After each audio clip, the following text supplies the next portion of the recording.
시간 함께 하신 하나님 말씀 요한복음 12장 23절에서 27절까지 말씀입니다. 요한복음 12장 23절에서 27절.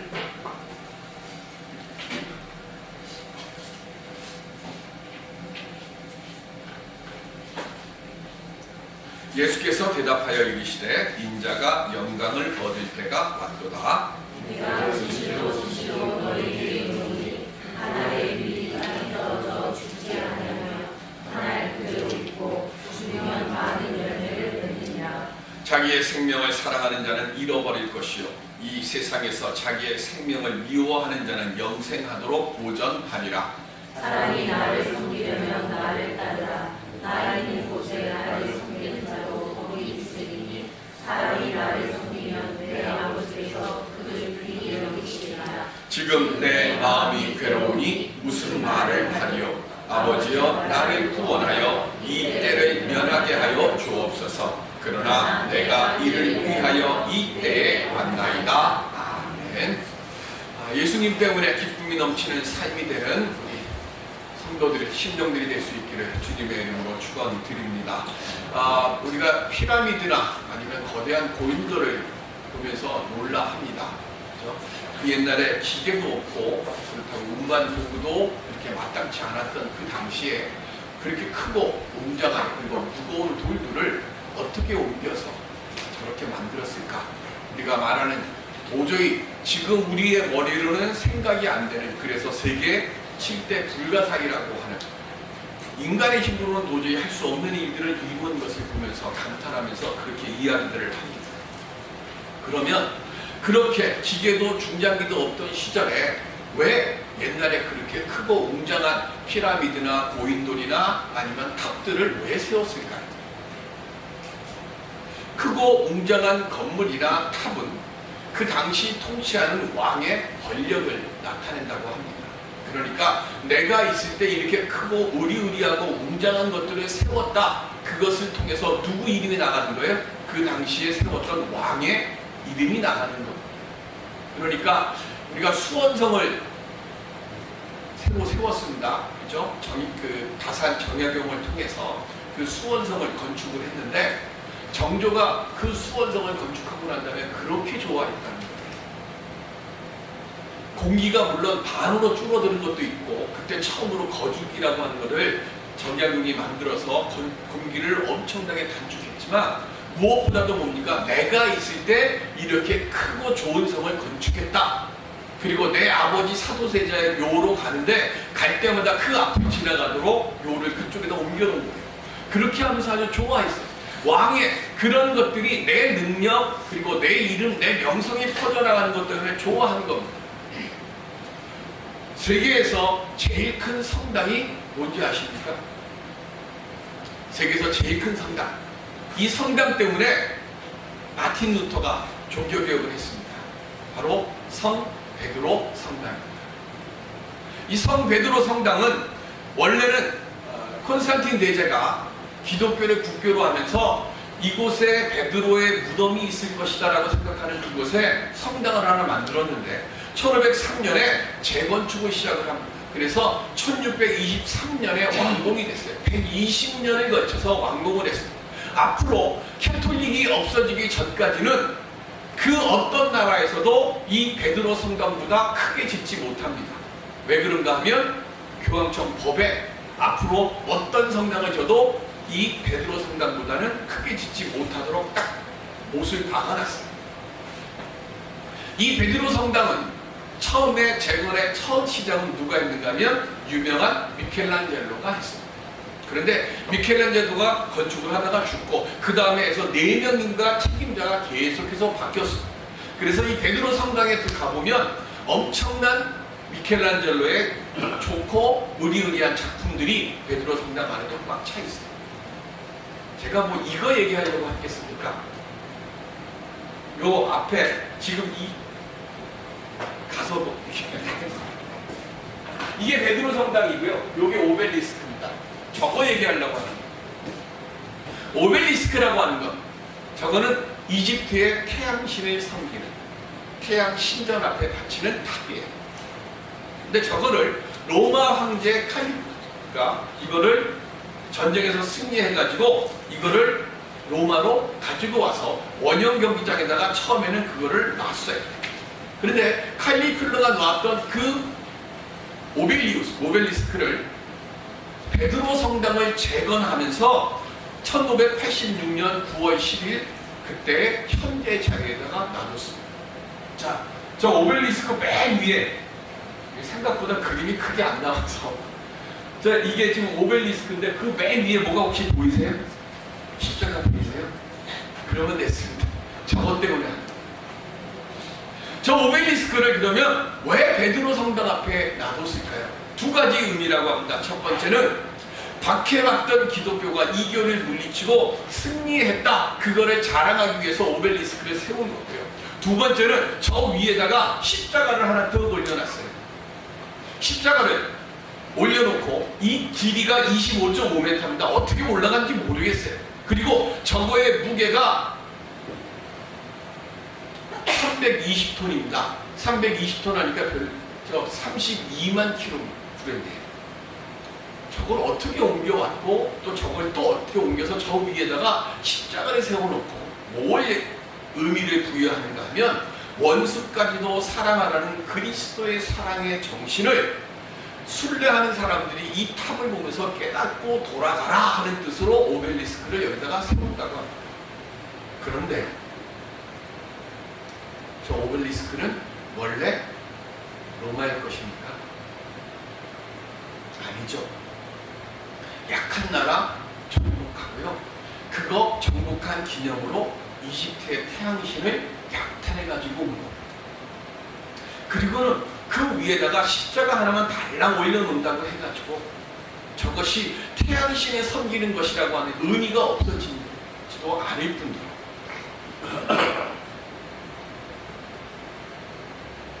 그것을 억지로 빼앗은 죄가 감춰지겠는가 하는 거예요. 근데 더 생각하게 하는 것은 이렇게 힘을 과시해서 빼앗은 신상 앞에서 해마다 사랑, 정의, 평화를 말하는 비사를 드리고 있다는 것. 크고 의리의리한 건물로 하나님의 영광이 나타날까요? 예수를 믿는 우리들이 예수님의 참 제자가 되어서 예수님의 사랑을 바르게 나타내고 전하며 서로 사랑을 나눌 때 그곳에 하나님의 영광이 더욱 크게 드러나게 될 줄로 믿습니다. 예수님은 빼앗아서 무언가를 드러내라고 하지 않았어요. 의리의리하고 화려하게 뭐 만들어서 드러내라고 하지 않았어요. 예수 그리스도는 이 땅에서 힘을 과시하여 오신 것이 아니잖아요. 섬김의 도를 보여주셨고 사랑의 참모습을 십자가에서 보여주셨습니다. 우리가 기억해야 할 것은 내 힘으로 만드는, 내 지식으로 만드는 그 어떤 것도, 그 어떤 성공도 하나님이 함께 하시지 않으시면 모래 위에 세워놓은 집과 같다는 것을 우리는 반드시 기억해야 될 줄로 믿습니다. 이 시간 우리 주님을 본받아 살면서 내 영광이 아닌 주님의 영광을 나타낼 수 있는 우리 모두가 될 수 있기를 주님의 이름으로 간절히 기원 드립니다. 그럼 우리가 어떻게 하면 내 삶을 살아가면서 주님의 영광을 드러내는 사람이 될 수 있을까요? 이스라엘에는 3대 절기가 있습니다. 유월절, 오순절, 장막절. 그 중에서도 예수님이 계시는 당시에 가장 크고 그리고 웅장하게 치렀던 절기가 유월절입니다. 유월절은 애굽에서 400년 넘게 노예 생활을 하던 이스라엘 백성들을 하나님께서 모세를 보내서 그들로 하여금 그 노예된 삶의 자리에서 건져준 날입니다. 우리나라로 이야기하면 광복절과 같은 날입니다. 바벨론에 의해서 예루살렘이 함락된 지 기원전 586년 이후로 예수님이 오시는 그 순간까지 그 나라를 다스리는 지배국들만 변했어요. 바벨론, 페르시아, 그리스, 그리고 지금은 로마. 지배국들은 변했지만 이스라엘은 한 번도 해방을 맞아본 적이 없어요.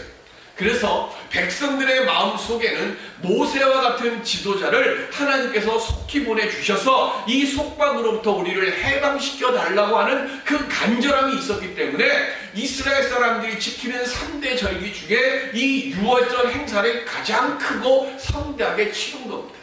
얼마나 크고 성대하게 치렀는가 하면 이 유월절에 드리는 양의 제물로 드리는 양의 숫자를 했더니 작게는 16만 마리, 많게는 25만 마리가 바쳐졌습니다. 양 한 마리를 드릴 때 몇 명이 그 양에게 자기의 죄, 자기의 소망을 바치는가 하면 한 가족당 양 한 마리예요.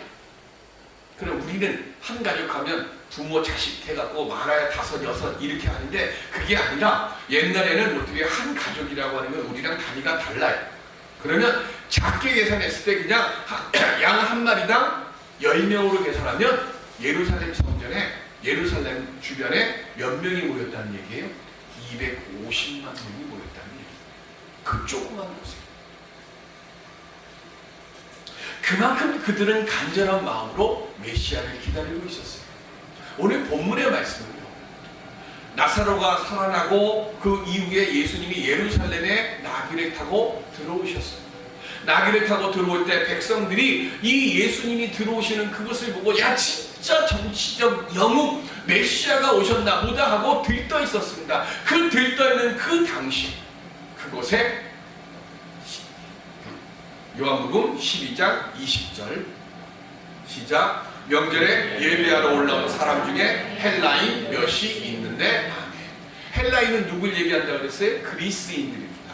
그리스 사람들은 유대교로 개종은 하지는 않았지만 유대인들의 삶의 모습을 보고 그 사람들의 삶의 풍습을 따라하기를 좋아하는 사람들이 꽤 있었어요. 그리고 그 중에 일부는 또 예루살렘까지 와서 예배를 드리는 것을, 예배를 참관하는 사람들도 있었습니다.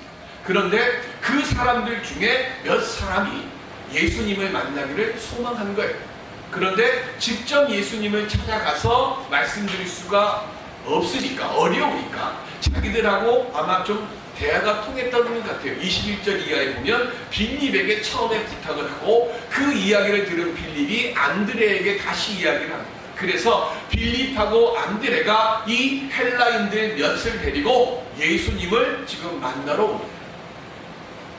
그러면 이 헬라인들은 왜 이렇게 예수님을 만나기를 원했을까요? 헬라 사람들이 제일 좋아하는 게 뭐죠? 토론하는 걸 제일 좋아합니다. 철학을 제일 좋아해요. 그래서 우리 사도행전에 보면 사도 바울이 유일하게 전도하다가 낭패를 보고 실패한 곳이 딱 한 데 있습니다. 거기가 어디냐면 아덴에. 바울은 아덴 사람들이 철학을 좋아하고 논쟁을 좋아하니까 그들하고 논쟁을 펼쳐서 그들에게 예수를 전하려고 했어요. 그런데 예수를 전하려고 논쟁을 하니까 논쟁을 하면 할수록 뭐가 되는 거예요? 점점 더 복음하고 멀어지는 거예요. 그래서 바울이 아덴을 떠나면서 내가 이후로는 다시는 내가 논쟁으로 철학으로 내가 복음을 전하지 않겠다고 다짐을 합니다. 그만큼 이 헬라 사람들, 그리스 사람들은 철학을 좋아했어요. 지금 이들이 예수님을 찾아온 이유도 뭐냐면 놀라운 철학적 영웅으로 예수님이 말씀하시는 걸 보니까 아, 저 사람은 우리가 존경할 만한 철학적 영웅이야. 저 사람에게 철학을 좀 배워야겠어 하는 그 마음으로 예수님을 만나러 온 거예요. 그런데 예수님을 만나러 온 그들에게 예수님께서 내가 누구다라고 하는 것을 말씀하시면서 지금 뭘 얘기하세요? 미라를 말씀하고 있습니다. 그러면 예수님하고 미랄하고 무슨 공통점이 있을까요? 오늘 본문 24절에 보면 미랄이 땅에 떨어져 죽지 않으면 이렇게 말씀합니다. 미랄은 땅에 떨어져서 뭐 해야 돼요? 죽어야 되죠. 씨가 죽어야 돼요. 씨가 죽어야 거기서 더 많은 결실을 맺습니다. 2월달쯤 되면 눈도 좀 이렇게 높고 그러면 볼이 새싹이 이렇게 파릇파릇하게 올라와요. 제가 대구에서 목회할 때 경산 지역의 신방을 이렇게 가다가 와서 보면 보리밭이 아주 넓은 곳이 있어요. 경산 쪽에.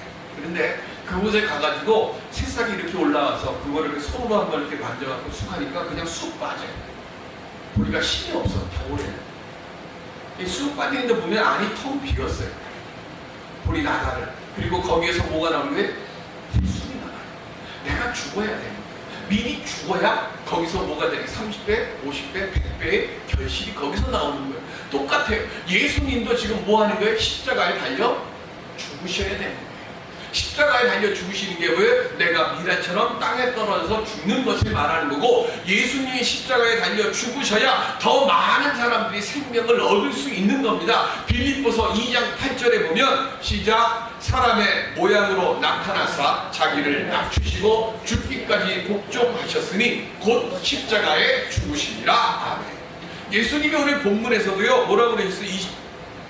27절에 내가 이 때를 위하여 왔나이다 라고 이야기를 하는 거예요.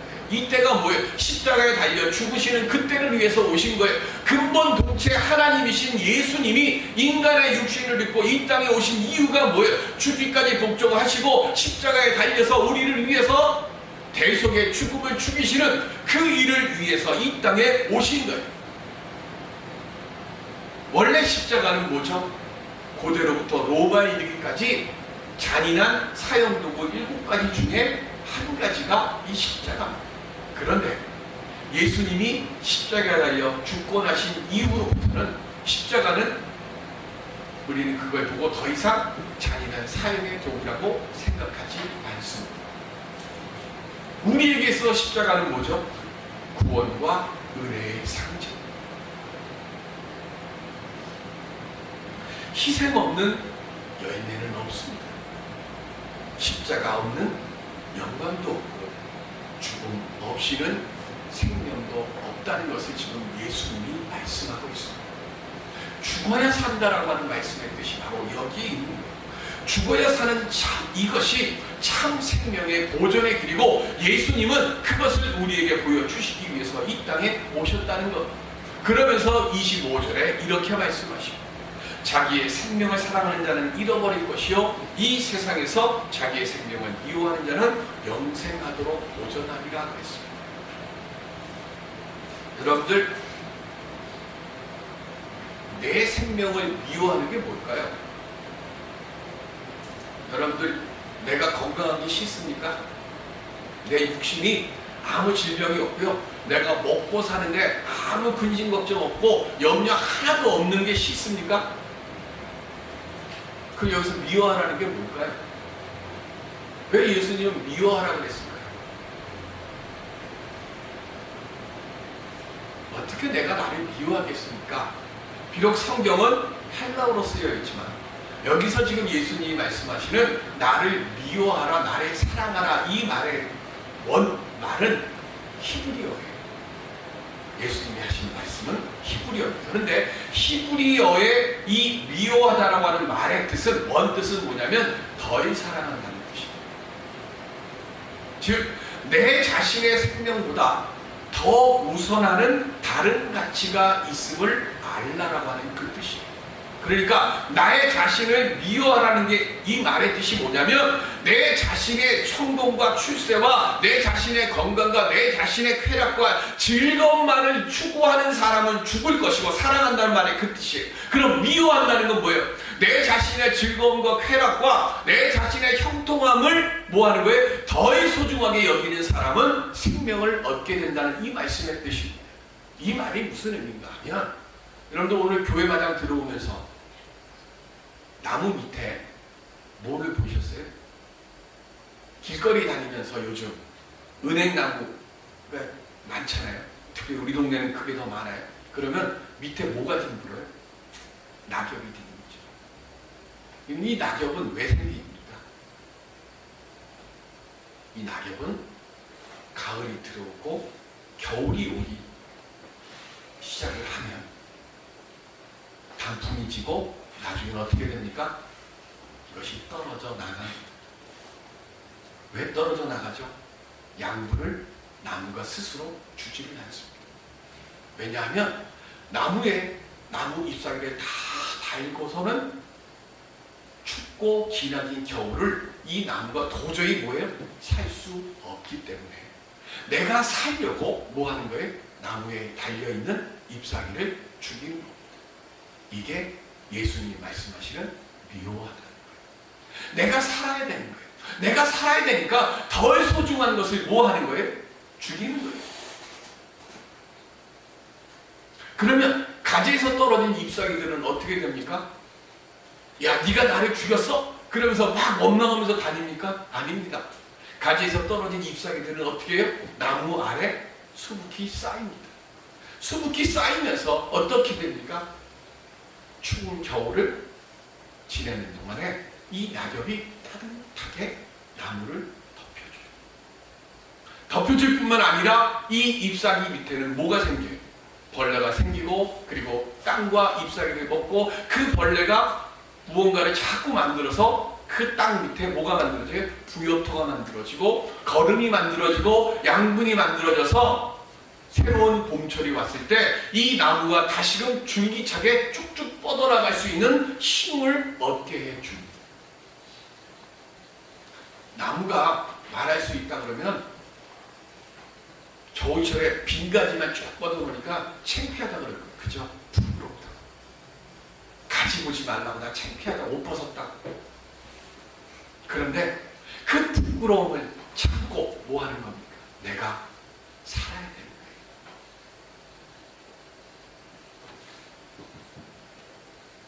아픔과 수고, 노력 없는 성공을 구하는 사람들이 오늘날 많이 일어나고 있습니다.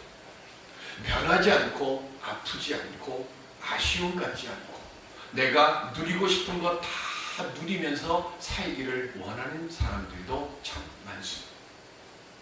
그러다 보니까 편법을 쓰게 되고 부정한 일을 저지르는 사람들도 많습니다. 그러면서 뭐라고 얘기합니까? 봐, 이렇게 하니까 이렇게 출세하잖아, 이렇게 성공하잖아, 이렇게 하니까 너는 왜 그렇게 무슨 원칙 지킨다 그러고 뭘 바르게 산다고 그러느냐고 손가락질합니다. 처음에는 분명히 남들보다 앞서가 보이는 것처럼 보일지 모릅니다. 그러나 우리는 알잖아요. 장관하던 사람들, 대통령 하던 사람들도 다 예수를 믿고 어느 곳에 가잖아요. 결국엔 쉬운 길, 빠른 길이 나를 멸망에 이르게 하는 것이 되고 만나는 겁니다. 정직하게 그리고 참된 길을 걸어가며 때로는 아프지만 때로는 억울하지만 묵묵히 나를 내려놓고 주님의 말씀을 따를 때 그때 내가 내려놓은 그것들이 언젠가는 나무 잎사귀가 그 나무를 덮어주고 겨울을 지내고 새로운 봄에 새로운 양분을 만들어주는 귀한 걸음으로 바뀌는 것처럼 내가 진실되고 내가 바르게 내가 주님의 말씀대로 살아갔던, 그래서 아프고 남들에게 조롱당하고 손가락질 받았던 그것들이 결국은 나를 일으키고 나를 성공에 이르게 하고 주님의 영광을 드러나게 하는 거룩한 양분으로 변하여질 줄로 믿습니다. 이 시간 십자가의 예수 그리스도만 바라보면서 믿음 안에서 내 길을 찾고 때로는 세상 것을 내려놓아야 할 아픔이 올 때 주님께서 회복시켜 주실 줄을 믿고 그렇게 믿음으로 나아갈 수 있는 우리 모두가 되시기를 바랍니다. 그때에 반드시 생명으로, 강건함으로, 평안함으로 우리 주님께서 우리를 회복시켜 주시고 우리를 이끌어 주시고 인도해 주실 줄로 믿습니다. 이 믿음의 귀한 깨달음을 아는 우리 모두가 되시기를 주님의 이름으로 기원드립니다. 오늘날 한국교회가 왜 세상에서 힘을 잃어가고 있습니까? 오늘 본문 23절에 보면 인자가 영광을 얻을 때가 왔도다 그랬습니다. 예수 그리스도께서 십자가를 통해서 영광 얻으신다는 말씀이에요. 즉 십자가가 있어야 하나님의 영광이 되는데 오늘날 많은 교회가 십자가 없는 영광, 하나님의 영광 대신 사람의 영광을 차지하려고 하는 일들이 나와요. 지난 주간에 손석희 사장님 겸 앵커가 가슴에 탁 꽂히는 멘트를 하나 했습니다. 몇천억 대 교회가 아버지가 하고 아들이 세습하는 그 뉴스를 9시 뉴스에서요. 그것도 심층 보도를 합니다. 그런데 심층 보도한 맨 뒤에 뭐라고 얘기를 하는가 하면 교회가 세상을 걱정해 줘야 하는데 세상이 교회를 걱정하고 있는 이 현실이 너무나 가슴이 아픕니다. 고린도 교회가 왜 많은 문제가 생겼습니까? 파벌 때문입니다. 분쟁 때문입니다. 왜 싸웠어요? 하나님을 높이기보다 십자가만을 자랑하기보다 인간 지도자들을 높이고 그들을 추종했기 때문에 그렇습니다. 개바파, 바울파, 아볼로파, 이게 왜 생겼습니까? 이들이 팝을 만들었습니까? 아닙니다. 이들은 그리스도의 말씀만, 복음만 전했습니다. 그런데 이들이 전하는 하나님은 보지 못하고 복음은 보지 못하고 사람인 이들이 뭐예요? 내 마음에 더 좋은 지도자, 이 사람이 옳다고 서로 주장하다가 보니까 교회 안에 파벌이 생긴 거예요.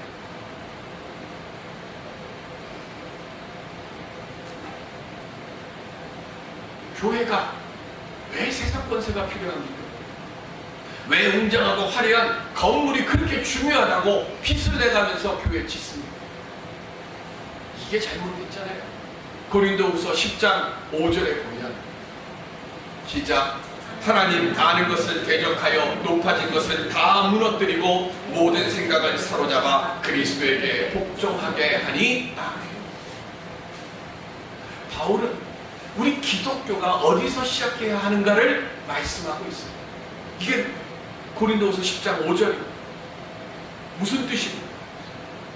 교만된 우리 생각들을 다 파괴시켜버리고 모든 생각들을 다 사로잡아서 그리스도 앞에 무릎 꿇게 하는 것, 이게 기독교의 시작이고 이게 기독교의 기본이 돼야 되고 이게 기독교의 양심이 돼야 되는 거예요.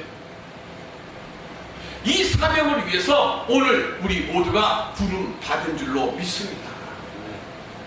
80평생을 중국에서 선교 사역을 보낸 허드슨 테일러 앞에 어느 날 젊은 선교자가 한 분이 찾아왔습니다. 그리고는 이 허드슨 테일러에게 이렇게 이야기를 합니다.